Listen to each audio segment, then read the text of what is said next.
Question number 1, the product of to consecutive positive integers is 336। कह रहा है कि दो कॉन्सिक्यूटिव पॉजिटिव इंटीजर का प्रोडक्ट है वो है 336। तो बोला form the quadratic equation to find the integers in if x denote the smaller integer. तो कह रहा है कि एक क्वाड्रेटिक इक्वेशन फॉर्म करिए फाइंड करने के लिए, इंटीजर को फाइंड आउट करने के लिए, और जहां पे एक्स है जो स्मॉलर इंटीजर है। ठीक है, तो यहाँ पे सबसे पहले आपको समझना चाहिए कि इंटीजर होता क्या है। तो देखिए कोई भी होल नंबर, चाहे वो पॉजिटिव होल नंबर हो या नेगेटिव होल नंबर हो या फिर जीरो हो, सारा का सारा क्या होगा, इंटीजर होगा।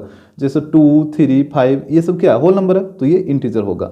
अगर नेगेटिव ले लीजिएगा -2, -3, -5 तो ये भी इंटीजर होगा। अगर आप 0 लिख लीजिएगा तो ये भी इंटीजर होगा।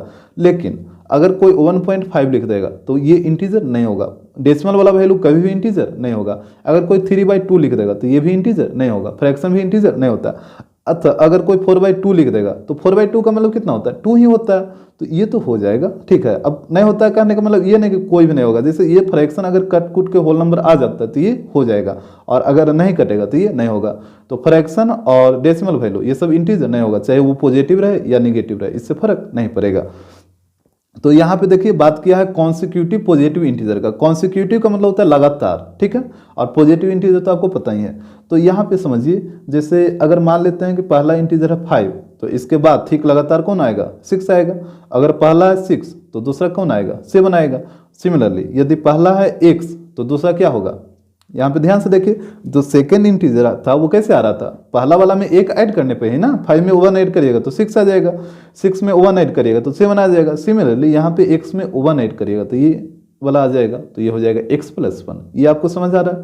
तो यहाँ पे लेट करना होगा, तो यहाँ पे लेट करिए। Let the first positive integer, ये हो जाएगा x, तो सेकंड क्या हो जाएगा, सेकंड हो जाएगा x+1। और यहाँ पे क्वेश्चन में बोला था कि जो x है वो स्मॉलर पॉजिटिव इंटीजर है। तो यहाँ पे आप देख रहे हैं, अगर x का वैल्यू आप कुछ भी रखिए, जैसे 2 रखिएगा तो ये हो जाएगा 2, ये हो जाएगा 3, तो ये तो स्मॉलर ही है ना, ये लार्जर हो जाएगा। अब देखिए अकॉर्डिंग टू क्वेश्चन, यहाँ पे हमसे बोला था कि दोनों कॉन्सिक्यूटिव पॉजिटिव इंटीजर का जो प्रोडक्ट है वो है 306। तो यहाँ पे दोनों का प्रोडक्ट करिए, प्रोडक्ट का मतलब मल्टीप्लाई, तो ये हो जाएगा x × x+1 = 306। कैलकुलेट करिए, x से दोनों में मल्टीप्लाई करिए तो ये हो जाएगा x² + x = 306। इसको इधर ला के माइनस करिए तो हो जाएगा x² + x - 306 = 0। यही हो जाएगा क्वाड्रेटिक इक्वेशन। क्वेश्चन नंबर 2, कह रहा जॉन एंड जीवंती टुगेदर है 45 मार्बल्स। जॉन और जीवंती दोनों के पास एक साथ मिलाकर कुल कितना मार्बल है, तो 45 मार्बल है। कह रहा है कि both of them lost 5 marbles each. कह रहा है कि दोनों है जो 5 मार्बल्स खो देते हैं, दोनों, जॉन भी 5 मार्बल खो दिया और जीवंती भी 5 मार्बल खो दिया। And the product of the numbers of the marble they now have is 124। अब दोनों के पास जितना मार्बल बचा है अगर उसका हम प्रोडक्ट करते हैं तो वो आ रहा है 124। तो यहाँ पे हमसे बोला है form the quadratic equation to find how many marbles they है टू स्टार्ट विथ। कह रहा है एक क्वाड्रेटिक इक्वेशन बनाइए, किस लिए, तो हमको फाइंड करना है कि उसके पास स्टार्टिंग में कितना मार्बल था, ये पता करने के लिए। यहाँ बोला फॉर्मुलेट अ क्वाड्रेटिक इक्वेशन, एक क्वाड्रेटिक इक्वेशन बनाइए to find how many marbles they had to start with. Find करने के लिए, ये पता करने के लिए कि उसके पास स्टार्टिंग में कितना मार्बल था। और यहाँ पे बोला if John had x marble, यदि जॉन के पास x मार्बल था। ठीक है, अब यहाँ पे समझिए, बोला था कि जॉन और जीवंती दोनों के पास कुल कितना मार्बल है, 45 मार्बल है। जैसे यहाँ पे देखिए टोटल है 45 मार्बल, और ये 45 मार्बल में कुछ जॉन का है और कुछ जीवंती का है। इतना तो आपको आ रहा है समझ में, और दोनों को कुल मिला देते हैं तो टोटल आ जाता है 45। जैसे हम आपसे पूछते हैं, अगर जॉन के पास 40 मार्बल रहेगा तो जीवंती के पास कितना रहेगा, 5 मार्बल रहेगा, तभी ना दोनों को ऐड करेगा तो 45 आएगा। अगर जॉन के पास 30 मार्बल रहेगा तो जीवंती के पास कितना रहेगा, तो आप बोलिएगा 50 रहेगा, तभी ना दोनों को ऐड करिएगा तो 45 आएगा। तो अगर एक के पास मार्बल 40 है तो सेकंड के पास 5 कैसे आया, जीवंती के पास, तो ये 45 - 40 हो गया, तभी ना 5 आया। अगर एक के पास 30 है तो सेकंड के पास 15 कैसे आया, तो 45 - 30 हो गया, तभी तो 15 आया। और यहाँ पे बोला था कि जॉन के पास कितना है, x है, तो यदि जॉन के पास x है तो जीवंती के पास कितना होगा, तो इस x को 45 में माइनस कर दीजिए, तभी ना ये सेकंड वाला आएगा। तो 45 - एक्स हो जाएगा।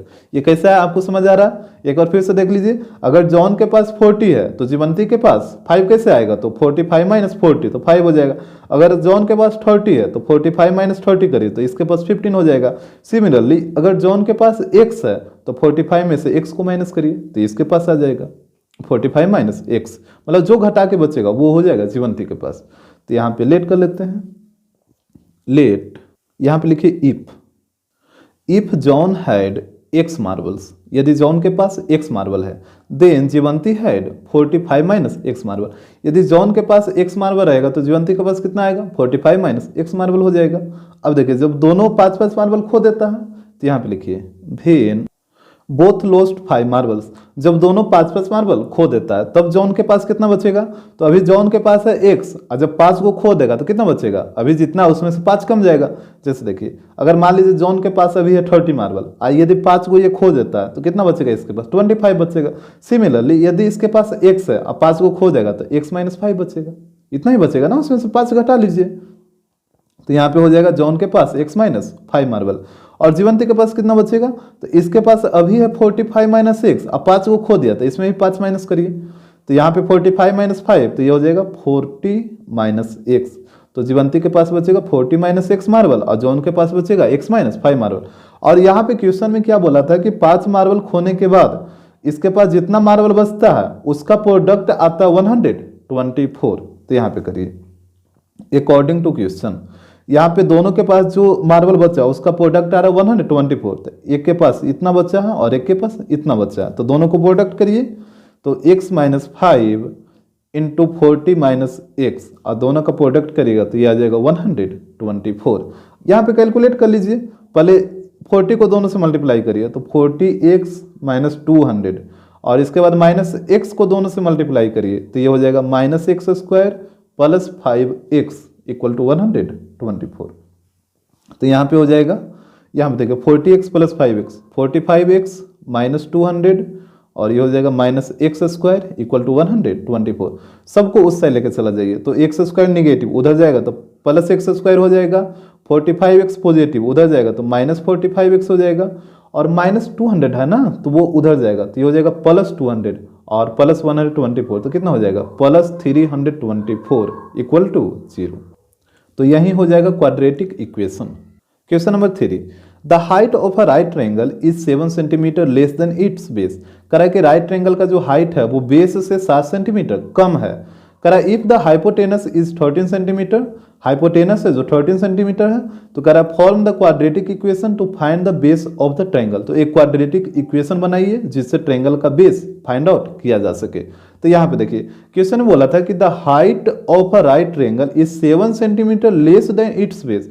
इसका जो हाइट है वो बेस से 60 सेंटीमीटर कम है, तो जिससे कम या ज्यादा बोले उसी को x मानना है। यहाँ पे बोला है ना कि बेस से 60 सेंटीमीटर कम है उसका हाइट, तो बेस से बोला है तो बेस को ही x मानना है। तो यहाँ पे मान लीजिए कि इसका बेस है x तो हाइट कितना हो जाएगा? बेस से 7 सेंटीमीटर कम है तो बेस है x तो x में 7 घटाइए तो इसका हाइट हो जाएगा x माइनस 7 सेंटीमीटर और हाइपोटेनस दे रखा था 13 सेंटीमीटर तो यहाँ पे आ जाएगा 13 सेंटीमीटर। तो यहाँ पे लेट कर लीजिए, let the base of the triangle equal to x centimetre. मान लेते हैं कि ट्रायंगल का जो बेस है वो है x सेंटीमीटर, तो देन इट्स हाइट, इसका हाइट कितना हो जाएगा? x minus 7 centimetre. इतना तो आपको समझ में ना, हमेशा ये रखिएगा कि जिससे कम या ज्यादा बोले उसी को x मानना। यहाँ पे बोला था कि बेस से 60 सेंटीमीटर कम है तो हम बेस को x मान लिए। अब यहाँ पे चलिए बाई पाइथागोरस थ्योरम, क्या हो जाएगा? यहाँ पे 90 बनेगा ना, तो बाई पाइथागोरस थ्योरम हो जाएगा AC का स्क्वायर इक्वल टू AB का स्क्वायर प्लस BC का square, H square equal to P square plus B square. तो यहाँ पे वैल्यू पुट करिए तो ये हो जाएगा 13 का स्क्वायर, AB है x माइनस 7 तो x माइनस 7 का स्क्वायर, अब BC है x तो ये हो जाएगा x स्क्वायर। तो ये आ जाएगा 169। यहाँ पे तोड़ दीजिए a माइनस बी के होल स्क्वायर पे, तो a square plus b square minus 2ab तो ये हो जाएगा 14x प्लस x स्क्वायर। यहाँ पे देखिए ये हो जाएगा 169, यहाँ पे x square plus x square तो 2x स्क्वायर माइनस 14x और प्लस 49। यहाँ पे 169 को उधर भेजिए तो ये हो जाएगा 2x स्क्वायर माइनस 14x और इसको उधर भेजिएगा तो -169 हो जाएगा। तो 49 यहाँ पे हो जाएगा 49 माइनस 169, तो इसको घटाइए तो ये आ जाएगा -120 इक्वल टू 0। आप दो कॉमन ले लीजिए तो यहाँ बच जाएगा x² माइनस 7x माइनस यहाँ पे बचेगा 60 इक्वल टू 0। और जो दो कॉमन लीजिएगा वो इधर 0.2 आगे 0 हो जाएगा, तो यही आपका क्वाड्रेटिक इक्वेशन हो जाएगा। Question number 4, A cottage industry produce a certain number of toys in a day. कह रहा है कि एक कॉटेज इंडस्ट्री है जो एक दिन में कुछ certain number of toys produce करता है। सर्टेन नंबर का मतलब कोई निश्चित नंबर रहेगा, जैसे 10 या 20 या 15 या 20 जो भी रहे, ठीक है। कह रहा है कि the cost of the production of each toy, प्रत्येक टॉय का जो कॉस्ट है वो कितना है, तो was found to be 55 minus the number of articles produce in a day. यहां से ध्यान दीजिए लैंग्वेज को, ये जो लिखा है 55 minus the number of article produce in a day. कह रहा है कि प्रत्येक टॉय का कॉस्ट कितना आएगा, तो एक दिन में जितना आर्टिकल, आर्टिकल का मतलब यहाँ पे टॉय ही है, ठीक है। तो एक दिन में जितना टॉय प्रोड्यूस हो रहा उसको 55 से माइनस कर लीजिए, और जितना आएगा माइनस करके वहीं प्रत्येक का कॉस्ट आ जाएगा। जैसे सपोज करिए जो बोला था certain number of toy produce होता है, तो मान लेते हैं एक दिन में मान लीजिए 10 खिलौना बना इंडस्ट्री में, तो प्रत्येक का कॉस्ट कितना होगा, तो बोला कि प्रत्येक का कॉस्ट निकालने के लिए आपको 55 में से जितना उस दिन खिलौना बना है उसको माइनस करना होगा। तो उस दिन 10 को बना था तो 55 माइनस 10 कर लीजिए तो 45, यानी प्रत्येक खिलौना का कॉस्ट कितना हो जाएगा, 45 हो जाएगा।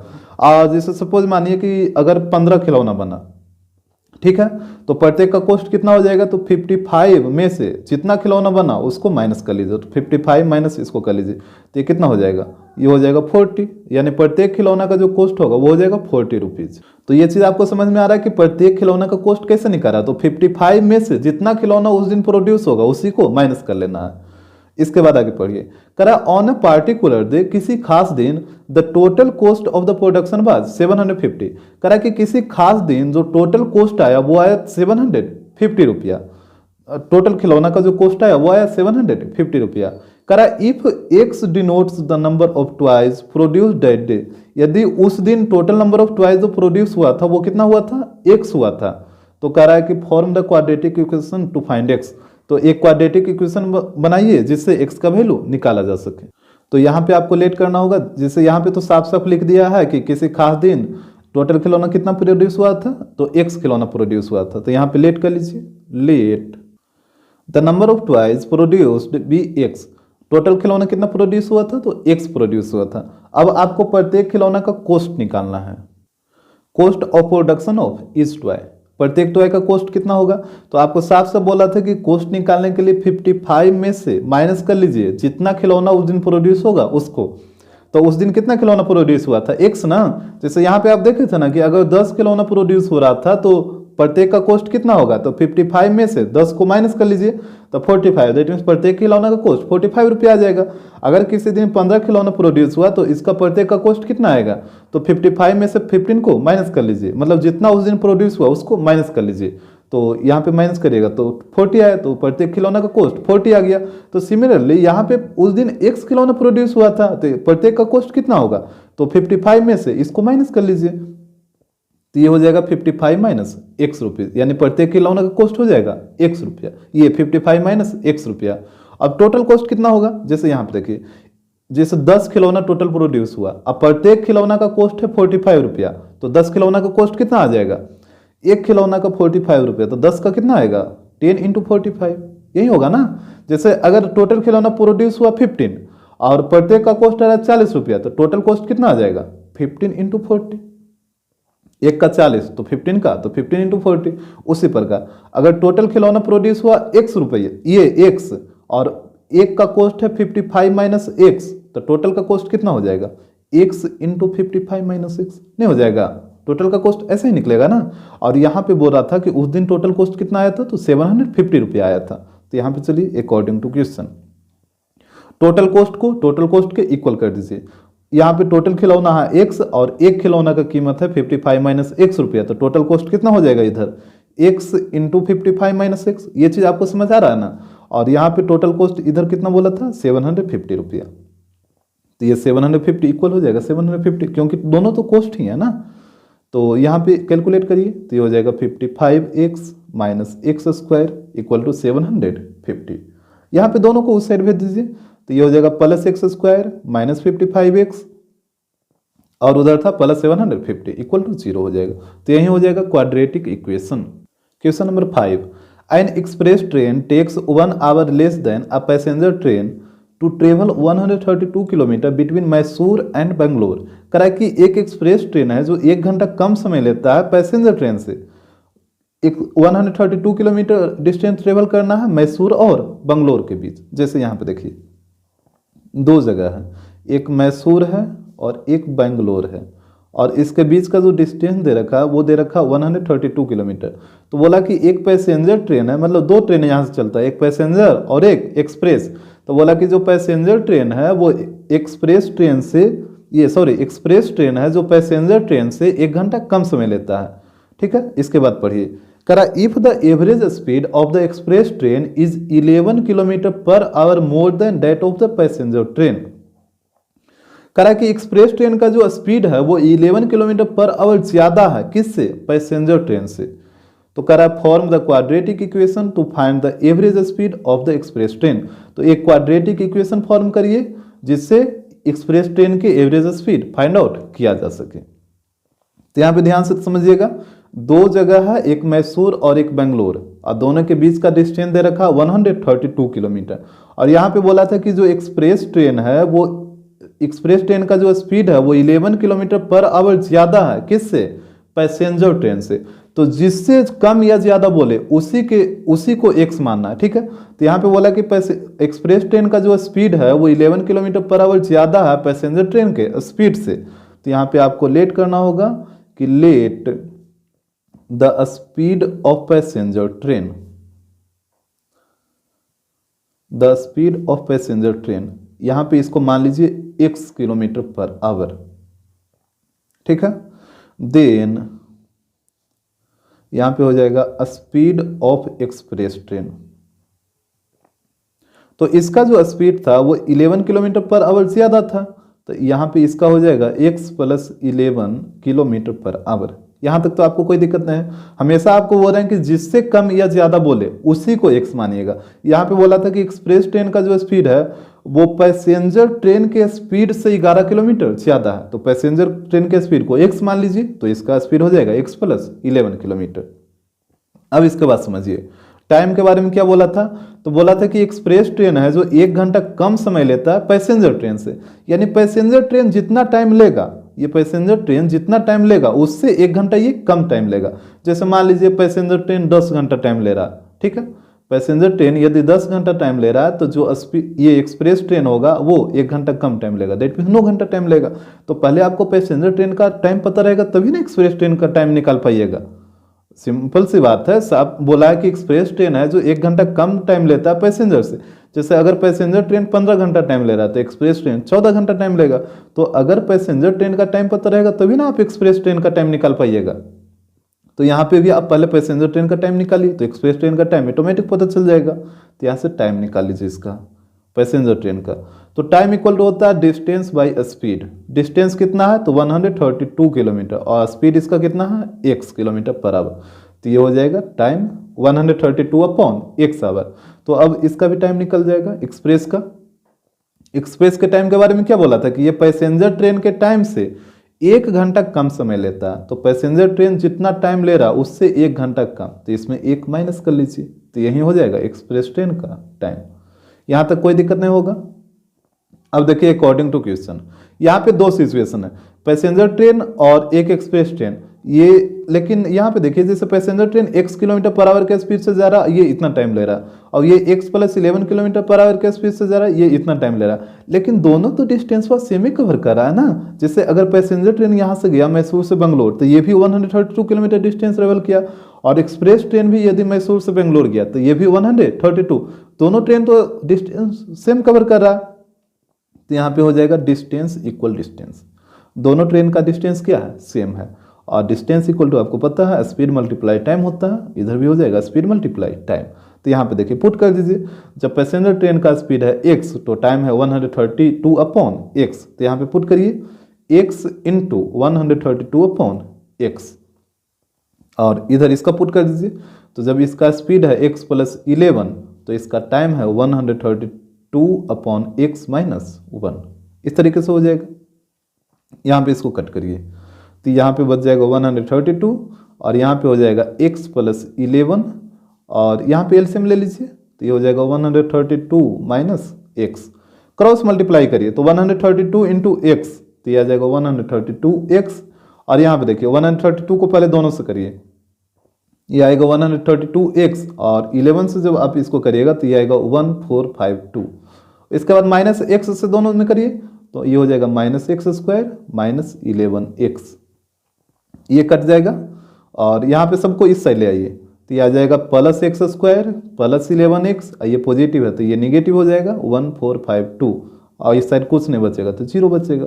तो यही हो जाएगा quadratic equation. Question number 6, a train travels 360 kilometre at a uniform speed. एक ट्रेन है जो 360 किलोमीटर डिस्टेंस ट्रेवल कर रहा है, किससे? तो यूनिफॉर्म स्पीड। यूनिफॉर्म स्पीड का मतलब एक समान स्पीड। यदि 80 किलोमीटर पर आवर के स्पीड से जा रहा है तो हर जगह वो 80 किलोमीटर पर आवर के स्पीड से ही जाएगा। यदि 100 से जा रहा है तो हर जगह 100 से जाएगा। तो यहाँ पे 360 किलोमीटर डिस्टेंस कवर करा तो मान लीजिए 2 पॉइंट है ए और बी, और यहाँ पे मान लीजिए इसके बीच का जो डिस्टेंस है वो है 360 किलोमीटर। मान लीजिए ट्रेन ए पॉइंट से जा रहा है बी पॉइंट पे और कवर कर रहा है 360 किलोमीटर डिस्टेंस और एक समान स्पीड से, ठीक है। इसके बाद देखिए कह रहा है if the speed had been 5 kilometre per hour more, यदि स्पीड को 5 किलोमीटर पर आवर बढ़ा दिया जाए, ठीक है, ज्यादा कर दिया जाए, it would have taken 1 hour less for the same journey, तो उसी जर्नी को कवर करने में इसको 1 घंटा कम टाइम लगेगा। और जाहिर सी बात है यदि आप ट्रेन के स्पीड को बढ़ा दीजिएगा, डिस्टेंस वो उतना ही है तो टाइम तो कम भी करेगा। तो कह रहा है find the quadratic equation to find the speed of the train. तो एक क्वाड्रेटिक इक्वेशन बनाइए जिससे ट्रेन के स्पीड को फाइंड आउट किया जा सके। तो देखिए यहाँ पे मान लीजिए let the speed of train equal to x kilometre per hour, इसको लेट कर लीजिए। और यहाँ पे बोला यदि स्पीड को 5 किलोमीटर पर आवर बढ़ा दिया जाए तो व्हेन स्पीड इज इंक्रीज्ड, तो जब इसके स्पीड को 5 किलोमीटर पर आवर आप इंक्रीज कर दीजिएगा तो अब इसका स्पीड कितना हो जाएगा? पहले चल रहा था x किलोमीटर पर आवर के स्पीड से, अब 5 बढ़ गया तो ये हो जाएगा x + 5 किलोमीटर पर आवर। ये आ रहा ना आपको समझ में? जैसे अगर ट्रेन जा रहा है 100 किलोमीटर पर आवर के स्पीड से और यदि इसके स्पीड को आप 5 किलोमीटर पर आवर बढ़ा दीजिएगा तो ये हो जाएगा 105 किलोमीटर पर आवर। तो यही चीज़, पहले ट्रेन जा रहा था x किलोमीटर पर आवर के स्पीड से और जब 5 किलोमीटर पर आवर बढ़ जाएगा तो ये हो जाएगा x + 5 किलोमीटर पर आवर। अब देखिए टाइम के बारे में क्या बोला था, बोला कि यदि स्पीड को 5 किलोमीटर पर आवर बढ़ा दिया जाए तो it would have taken 1 hour less for the same journey. तो ये जो ट्रेन है वो 1 घंटा कम समय लेने लगा उसी जर्नी को कवर करने में, मतलब उसी डिस्टेंस को कवर करने में इसको अब 1 घंटा कम समय लेता है यदि स्पीड बढ़ जाता है तब। जैसे मान लीजिए पहले अगर उसको लग रहा होगा 10 घंटा तो स्पीड बढ़ने के बाद उसको कितना लगेगा? अब उसको लगेगा 9 आवर, क्योंकि 1 घंटा तो उसको कम लगेगा, ठीक है। तो यहाँ पे पहले आपको टाइम पता रहेगा तब ना कि पहले कितना टाइम लग रहा था, तो ये प्रेजेंट वाला टाइम आप निकाल लीजिएगा स्पीड बढ़ने के बाद। तो यहाँ से पहले वाला टाइम निकाल लीजिए, जब पहले ट्रेन जा रहा था x किलोमीटर पर आवर के स्पीड से तब, तो टाइम इक्वल टू होता है डिस्टेंस बाय स्पीड, और डिस्टेंस था 360 और स्पीड था x, यानी पहले उसको टाइम लग रहा था कितना? 360/x our. तो अब उसको कितना टाइम लगेगा? तो बोला था कि जब स्पीड बढ़ गया तो उसको टाइम कितना लगता है? 1 घंटा कम टाइम लगता है, मतलब पहले जितना टाइम लग रहा था उससे 1 घंटा कम। तो पहले लग रहा था 360/x आवर, तो इससे 1 घंटा कम लगेगा, तो उसमें 1 आवर माइनस करना होगा, तो इसमें 1 माइनस कर लीजिए, तो अब इसको लगेगा इतना आवर।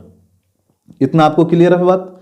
अब यहाँ पे एक चीज और ध्यान दीजिए, अकॉर्डिंग टू क्वेश्चन, जब train x kilometre per our के स्पीड से जाता है पॉइंट ए से पॉइंट बी तक तो इसको टोटल टाइम लगता है इतना, और जब train x + 5 kilometre per our के स्पीड से पॉइंट ए से बी तक जाता है तो इसको टाइम लगता है इतना।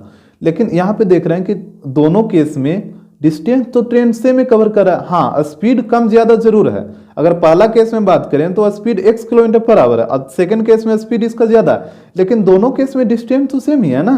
पहला केस में भी वो 360 किलोमीटर डिस्टेंस ट्रेवल करा और दूसरा केस में भी जब स्पीड बढ़ गया तब भी वो डिस्टेंस इतना ही करा। हाँ टाइम उसको कम लग रहा है, पहले उसको ज्यादा टाइम लगता था, अब 1 घंटा कम टाइम लग रहा, लेकिन दोनों केस में क्या है, डिस्टेंस तो सेम ही कवर कर रहा। तो यहाँ पे हो जाएगा दोनों केस में इसका डिस्टेंस क्या है, सेम है। दोनों केस कहने का मतलब क्या हो रहा है कि जब वो x किलोमीटर पर आवर के स्पीड से जा रहा है तब भी वो इतना ही डिस्टेंस ट्रेवल करता था, और जब स्पीड इसको बढ़ा दिया तब भी वो इतना ही डिस्टेंस ट्रेवल करता है। तो दोनों केस में डिस्टेंस सेम है, तो यहाँ पे डिस्टेंस इक्वल टू होता है स्पीड मल्टीप्लाई टाइम। ये भी हो जाएगा स्पीड मल्टीप्लाई टाइम। यहाँ पुट करिए, जब स्पीड है x तो टाइम है 360 अपॉन x, तो ये हो जाएगा x इंटू 360 अपॉन x। और इधर हो जाएगा जब स्पीड है x प्लस 5, तो यहाँ पे इसका टाइम हो जाएगा 360 अपॉन x माइनस 1। यहाँ से काटिए x से x, तो ये हो जाएगा 360, और यहाँ पे हो जाएगा x प्लस 5, और यहाँ पे देखिए एलसीएम ले लीजिए x, तो ये हो जाएगा 360 माइनस x। क्रॉस मल्टीप्लाई करिए तो 360 इंटू एक्स, ये हो जाएगा 360x, और यहाँ पे 360 को पहले दोनों से करिए मल्टीप्लाई, तो ये हो जाएगा 360x, और प्लस यहाँ पे हो जाएगा 1800, और फिर माइनस x को दोनों से करिए तो माइनस एक्स स्क्वायर और माइनस 5x, ये तो कट जाएगा, सबको इस साइड लेके आइए, तो ये माइनस एक्स स्क्वायर इधर आएगा तो प्लस एक्स स्क्वायर, और यहाँ पे हो जाएगा प्लस 5x, और 1800 इधर आएगा तो माइनस 1800 इक्वल टू 0। तो यही हो जाएगा क्वाड्रेटिक इक्वेशन।